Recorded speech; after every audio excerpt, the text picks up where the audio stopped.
When your cat loses its mind at 3 a.m., sprinting through the house like something invisible is chasing it, do you really know what it's trying to tell you? Yes, it's chaotic, it's loud, and honestly, it's a little ridiculous. But behind that midnight madness, there's something much deeper happening, something that most cat owners never stop to think about. And once you understand it, you'll never look at your cat the same way again. This is one of the most misunderstood things your cat does. And if you react the wrong way, which most owners do completely by accident, you might actually be making the problem worse without ever realizing it. You might be creating a cycle that neither you nor your cat can break out of. So let's start with what surprises absolutely everyone. The thing that sounds crazy, but until it makes complete sense. Your cat didn't lose its mind. It inherited one. You've seen it. The lights go out. The house gets quiet. You pull the blankets up, finally ready to sleep. And then the thunder starts. 4 paws hitting the floor at full speed.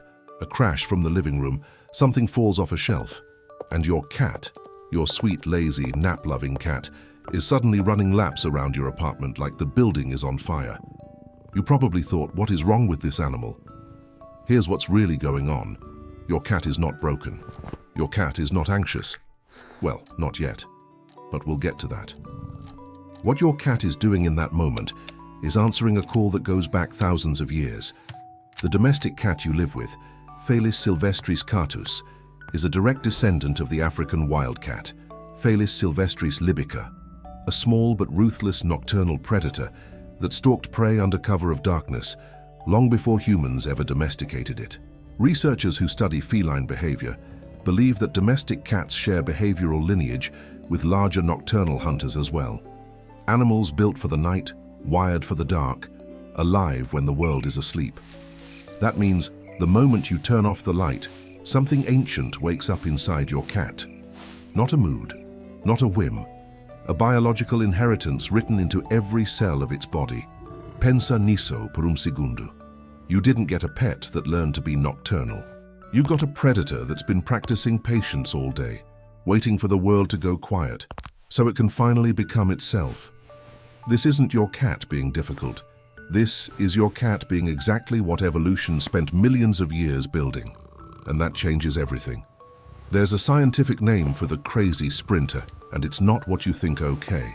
So you accept that your cat has ancient instincts, but that still doesn't explain the sprinting, the spinning in circles, the sudden stop, the staring at nothing, the full-body launch off the couch at 2:47 a.m. What is that about? What most people don't know is that those episodes have an actual name. Scientists and veterinary behaviorists call them FRAPs, frenetic random activity periods. And yes, that acronym was absolutely earned. A FRAP is a sudden, explosive release of accumulated energy, bursts that build up over hours and hours of relative inactivity and then detonate in a matter of minutes.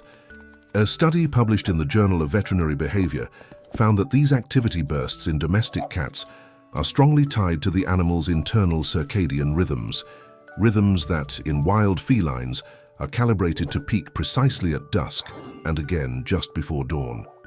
In other words, your cat isn't having a random episode, it's running on a biological clock that says right now is hunting time. Here's the part that gets to people. A frap isn't frustration, it isn't boredom exploding. In a healthy cat, it's closer to joy. It's the body finally doing what it was designed to do, even if the living room isn't exactly the African savanna. The energy was always there. Your cat spent the afternoon storing it. And now it runs. The comfortable life created a problem nature never planned for. This is where it gets a little uncomfortable. And I want you to sit with this one. In the wild, your cat's ancestor didn't need a frap. Why? Because by the time dusk arrived, it was already moving. It had been stalking, hunting, missing, trying again, using its body for the exact purpose its body was built for. The energy never had a chance to build up because the wild demanded it constantly. Now look at your cat's day. It probably slept on the couch, then slept on the bed, then moved to that warm patch of sunlight on the floor, then slept on the couch again. It ate from a bowl that appeared like magic. It didn't chase anything. It didn't stalk anything. It didn't fail and try again. The comfort you created, out of love, out of care, accidentally removed everything the feline nervous system was built to process. A study from Oregon State University found that cats living in low-stimulation environments show significantly higher rates of anxiety-related behaviors, and that these behaviors cluster most intensely in the hours between sunset and 3 a.m. The researchers described it as a form of energy displacement, the body prepared for something that never came. And so it invents its own hunt, in your hallway, at full speed. This is the paradox no one talks about. The safest life is sometimes the one that causes the most internal tension. Your cat is not ungrateful. It just has a nervous system that was never designed for a sofa. What your cat is actually hunting in the dark? Here's a question most owners never think to ask. What is your cat chasing during those midnight sprints? There's nothing there. You've checked. The room is empty. But your cat moves like something real is in front of it, calculating, launching, pivoting mid-air. It watches a corner for 3 full minutes before exploding across the room. What the majority of people don't realize is that your cat isn't chasing what it sees. It's responding to what it imagines. Researchers at the University of Lincoln studying predatory play in domestic cats found that felines in indoor environments will self-generate prey simulations, essentially running hunting sequences on invisible targets as a neurological rehearsal. The brain lights up in the same patterns as real pursuit. The muscles fire in the same sequences. The cat is, physiologically speaking, hunting something. The fact that it isn't physically there is almost beside the point. Think about that. Your cat is so committed to being a predator that when there's nothing to hunt, it creates the hunt itself. It runs the simulation. It keeps the skill alive. It refuses to let the predator inside it go soft. And if you ever wake up at 3 a.m., stumble to the doorway, and catch your cat mid-sprint, frozen for 1 second, eyes wide, caught, what you're seeing isn't chaos. You're seeing a hunter mid-sequence interrupted. Fully present, fully alive, you're probably making it worse without knowing it. This one is hard to hear, and I say it gently, because it comes from a place of understanding, not judgment. When your cat starts its midnight routine, what do? Most owners get up, they call the cat's name, they pick it up, they talk to it. Maybe they even play with it for a minute, just to calm it down. And it works. The cat slows down, settles, and you go back to bed feeling like you solved the problem. You didn't. You reinforced it. What the majority of owners don't know is that any interaction during a frap, even negative attention like a shout or a spray of water, tells the cat's brain that this behavior produces a response. You become part of the hunt. The midnight sprint is now a social event. And the next night, the night after that, your cat will run again, partly because of biology, and partly because it learned that running brings you to it. A behavioral study from the Applied Animal Behavior Science Journal found that owner responses to feline nighttime activity were one of the strongest predictors of whether that activity would increase or decrease over time. Cats who were ignored during their frap gradually self-regulated. Cats who received consistent owner attention did not. This is not your fault. You were trying to help, but now you know. And if you're watching this right now and thinking, this is literally my life every single night, leave a like and subscribe to the channel. It genuinely helps us reach more cat owners who love their animals deeply and just want to understand them better.